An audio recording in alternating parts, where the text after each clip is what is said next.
Hey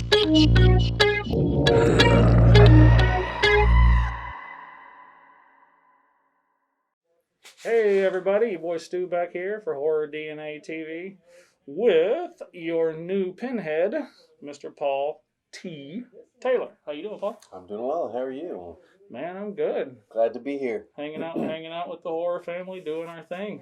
Really good Love merchandise. the mask, by the way. Very cool. Thanks. Need to get those in designers. Maybe put some stickers on the side. I wanted to get it in black too, but I couldn't find one. Get you one of those little Pinhead lapel pins and just stick it in the bottom. That would work. I should decorate this thing. I don't know. Get something going with it, anyways. I want people to see me smiling at them. God forbid. Or not Stay smiling in character. Stay in character. So, in prepping up, I was watching some of your other interviews, and you're a true Hellraiser fan. Like, oh, absolutely. Very extremely familiar with the series. Yeah. Maybe not including the entire canon, but what's your? Is there like a? Could you kind of quick shoot rank the Hellraiser movies for your as far as how you? I can't really rank all 10 of them for me. Yeah, it's a lot. The critical ones. Yeah. Because I think Bloodline is your deal, right? It's not my favorite, but I do like Bloodline. What do you mean by my deal? Oh, I'd seen you talking about it in an interview. Oh, yeah. I like Bloodline. I think it's it so may have underrated. changed. I may have changed my mind since that interview. I don't know, because really my favorites are 1 and 2, just because especially 1. Yeah. 1 is my favorite. Like with many franchises, the first one's the best.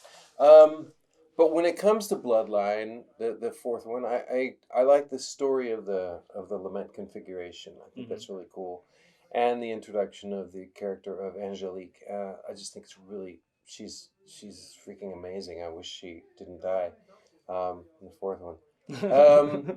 But it's, I mean, I could say that Hellraiser Judgment is in my top 3, but that would only be because, I played Pinhead in Hellraiser Judgment. So, what's really cool, What's really cool is some people actually, surprisingly, have ranked Hellraiser Judgment way up there, like in the top. Yeah. Oh yeah, in top a 3, lot top of 4. lists. Some of them, it's their favorite movie, and I'm like, okay, I'll take that. But no, yeah, 1 and 2 are my top 2, Definitely. And I do love 4. 5, 6, 7, 8, 9, not really all that. I mean, I've seen them all and I know them all, but I'm not really all that familiar because I've only probably watched each one of those once. Yeah. Because, some are better than others, that's all. They just are, especially in a series that long. Yeah, Judgment, a lot of lists put it up there. I mean, I think it's a lot of fans really wanted the mythology to go in not a different direction, but just something new, something fresh. Because the comics and all the printed stuff, and even like Scarlet Gospels, when Barker released that, takes it in some really cool directions, and the movies had a tendency to just do the same thing. Absolutely. The formula for every Hellraiser movie pretty much stayed the same until Judgment, and there's so many good characters. The Auditor is incredible, and I love the new characters in that one for sure. Gary's creation of the Stygian Inquisition and the whole, the auditing these people was, he really did. What he set out to do was to create some new mythology that would still look like a Hellraiser film. Yeah. And I think he succeeded in that regard. The story of the 3 detectives and the serial killer, and being a little bit close to the movie 7 because it's the 7 deadly, or was it 10 Commandments? It's maybe revisited territory, but I thought it really worked because his imagery. Just his imagery, the things that he came up with, and some of the ideas he had were even more extreme, but they weren't able to find a particular set piece that they would need or something like that. But yeah, I'm so proud of Hellraiser Judgment because of the fans' reactions to it, because I didn't know that was going to happen. It's picked up quite a. the following gets stronger over time. I love that. When I first got cast in the role, a friend of mine texted me very simple words. He said, "Congratulations on your instant cult status," and I was just like, "Whoa!" Right? Yes. It's like that's a valid point, and really freaked me out a little bit, And so now to have done this, we finished the movie. It took 2 years for it to actually be released from when I shot, Okay. and so I had that whole time just to think, what are the fans gonna say? What are they gonna like me? Is it gonna go the way of Revelations, where fans are just like the thumbs down all the way? And so yeah, it's I'm very, very proud, and the word humbled, it's a strange word, isn't it? Isn't the word I think when someone who has had success in something says they're humbled, I think it's a strange thing. It's like, but in a way I get it. I am most I'm just surprised. I just did the best I could, and with what I had, and for it still to have a life, and for me to now be in that world, in that I guess horror movie legendary sort of thing. I'm not putting that very well, but you know what I mean. Yeah, I got it. It's just such a thrill and an honor, and unexpected, and yet, considering who I was when I was a child, it's perfect. It's kind of like, I think we become. I'm getting a little. What is he talking about? I don't know. No, I mean, I can imagine just the almost intimidation factor, like finding out you're getting the part of someone who's owned it for its entire, and then the one time anybody stepped outside the box, it turned out to be a disaster, like Revelations. But I think people knew out the gate, because the first image I saw from Revelations, I was like, "That's wrong. That's wrong. I don't know what it is about it that feels wrong to me, but that doesn't feel right." And when I saw the first images of you, I was like, "Wait, I think they nailed it this time." Maybe that could work. Maybe the other dude just had those big bug eyes and everything. I don't know. Like, the dude was weird looking. He didn't work as Pinhead for me. It didn't really work for him. There was something almost nice looking about him. It was like, Pinhead kind of looks like he wants to sit down and have tea with you. And I don't want to be comfortable with Pinhead. I want him to, be cold and intimidating and like he's supposed to be. Right. As much as, that's the big one, and we love it. What bugged me the most about, not that I should talk about another actor. It wasn't actually the actor. It was the way his costume fit.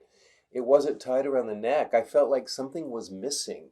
He didn't look tight up there. Yeah. I hadn't thought about that. I think it's important.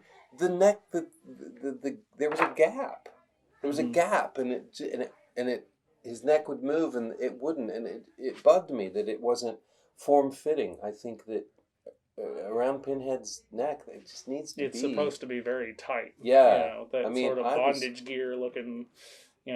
My costume had a lot to do with my performance, because I had a very high neck thing, and if I looked down, I'd have a double chin. We don't want that, and I couldn't really move to side. I had to sort of move everything. Yeah. So it constrained me, and that was good. That was good for the stillness, and that's because stillness can be so terrifying. If someone looks like a monster and you don't know what they're saying, or you don't know what they're going to say, you don't really know what they're thinking, all they have to do is stand there. It's like being in a haunted house, and there's a terrifying clown over there, or whatever kind of monster. Then the fear comes from. And it's like, and you're just like, he is going to jump at me any second. That kind of thing, So the costume actually fit, and I think maybe if he had a more restricted costume, it would have toned down his performance. I'm not sure. Definitely would have made it look a little more authentic, if nothing else. Yeah. But, I mean, between your performance, and I think it was also big having Gary Tunnicliffe be the man running the show. It helps that he Hellraiser's big for him. So he directed me very well.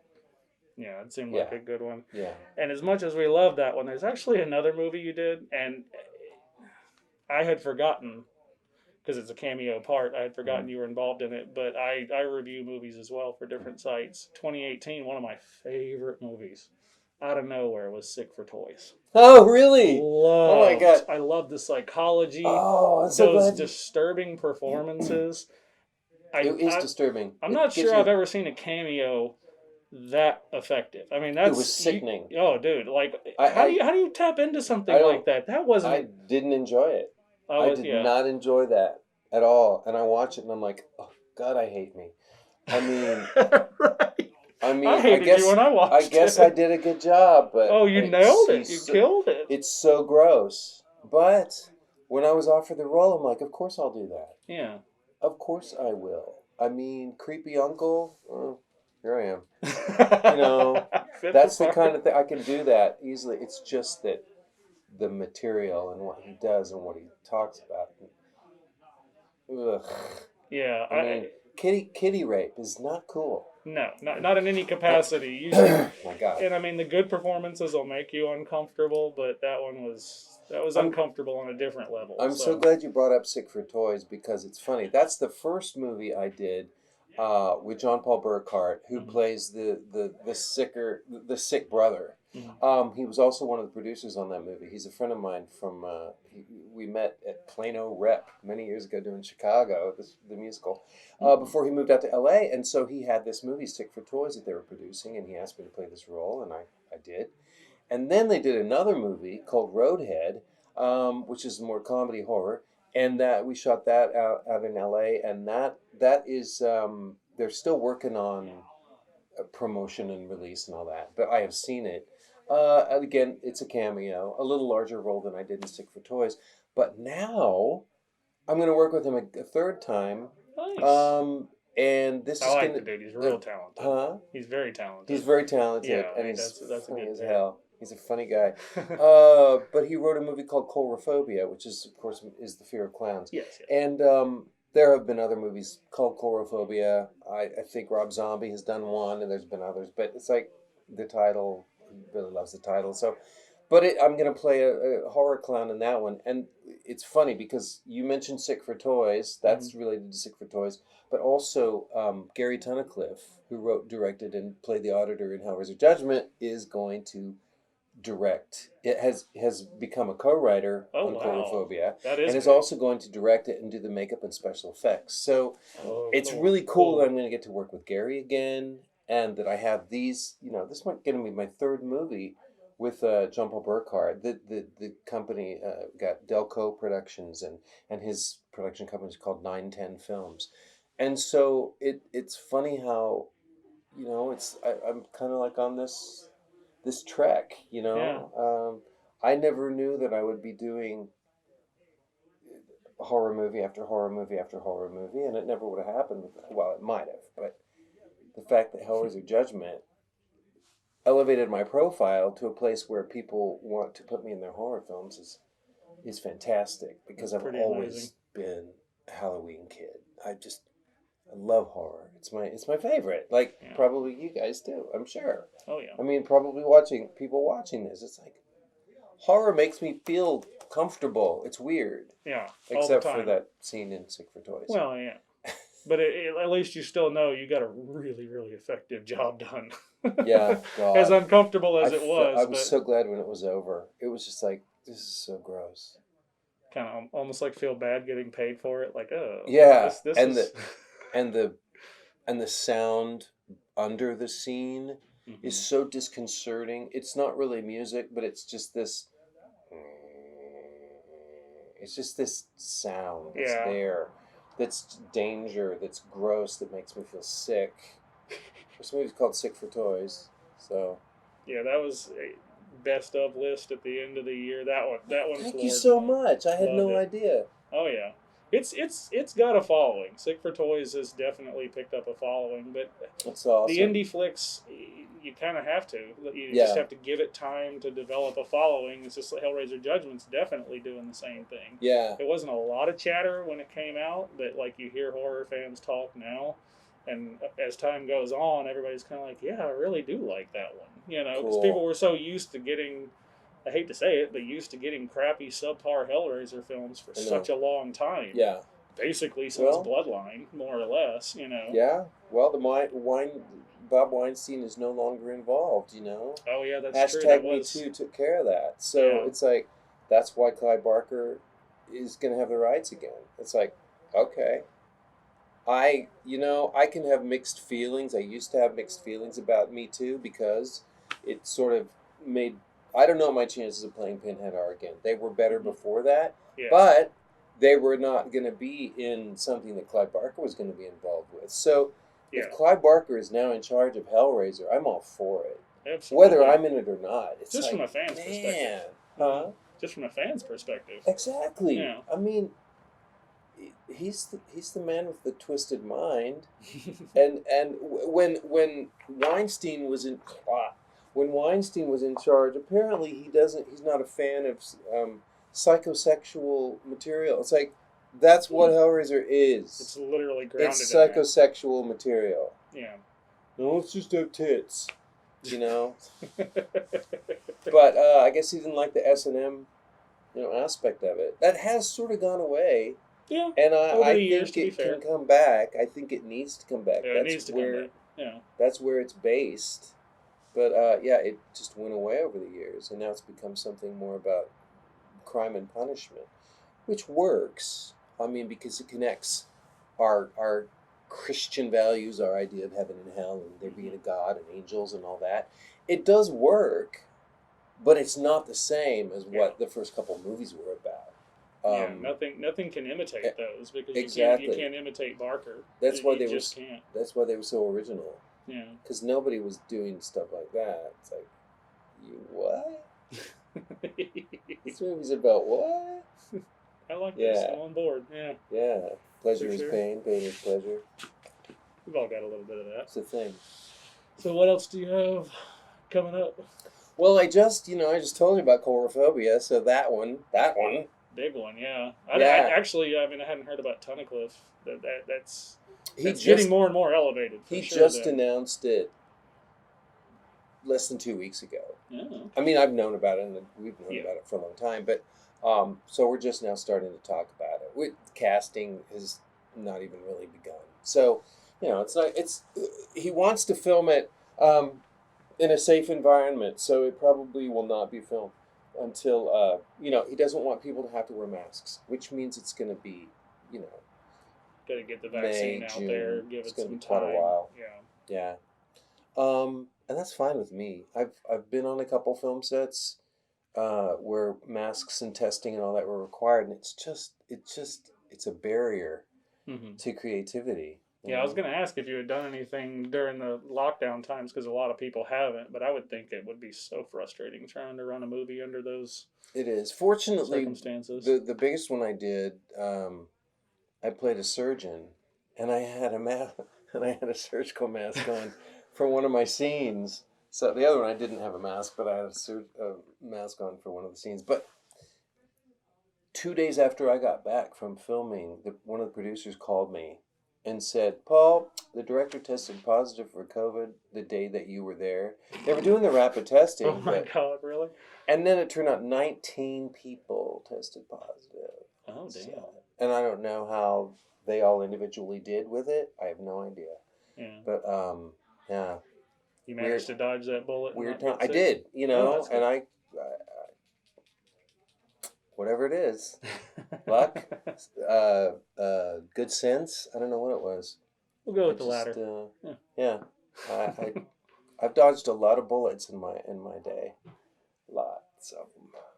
Well, I'm lucky. Now you get to be part of a big family, and after the Pinhead stuff, you've got a place, and it seems like horror likes you, and you like it. So yeah, definitely. Oh, there is something else. Cool. I just remember. I just was talking about Coulrophobia. Bloody Billy Pond, who did Circus of the Dead. Okay. Starring Bill Oberst Jr. It was a few years ago. It was about 6 or 7 years ago, I think. Mm-hmm. He's got quite a following, and it's very low budget films, but when it hits, it hits. And he did this movie called Circus of the Dead. He's in Southwest Texas, and I met him earlier this year at the last convention I went to, which was in Bastrop, the home of the gas station of the that's why I Texas recognize the Chainsaw name. Massacre. The gas station. I don't remember what Cult Classic Convention, I think. Classic, yeah. And also met Linnea Quigley there. That's where I met her. And so he's doing a movie called Cowboys from Hell. Well, I mean, I'm a Pantera guy, so I love the title right off the bat, right? So it's demons, it's cowboys and demons, and he said that I have a role. He's like, you have a role in that. It's probably going to be pretty large. So I'm like, exciting. That's cool. Yeah. And then something I just did a couple months ago. I finished. They're still working on the film. In fact, they're trying to raise finishing funds. It's just one of those things where they got to raise this much money. Now we got to raise this much. It's like, well, you love what you do and you want to make these movies, do it. Yeah. But it's a movie called Butcher's Bluff, it's an '80s style slasher movie with the new character with an axe, or is it an axe? Anyway, something big and heavy. And it's '80s style. Yeah. And I play a Texas sheriff in that. So that's another, it's another horror film, and I could fill my days doing low budget horror films. I'd be fine with that. Yeah. I'd like to do some large budget films as well. That would be swell. I wouldn't complain, right? I'd love to do a Hellraiser movie. But yeah. So it's all good. Cool. Stuff to look out for, folks. Yeah. Just keep going, and as soon as this craziness is over, can't last much longer. Or until it changes so that we can go about our business without wearing masks. Yeah. Then we'll be busy, maybe hopefully as busy as we were before. Wow. Definitely. Because we all know that 2020 has sucked. Yeah. It's like I said before, it's been a hell of a decade this year. It's just awful. Exactly. I'm ready to be done with it. Yeah. But this has definitely been a highlight. Thank you so much for your time. Absolutely. It's my pleasure. Appreciate it, Paul. Very cool, very cool. Cool.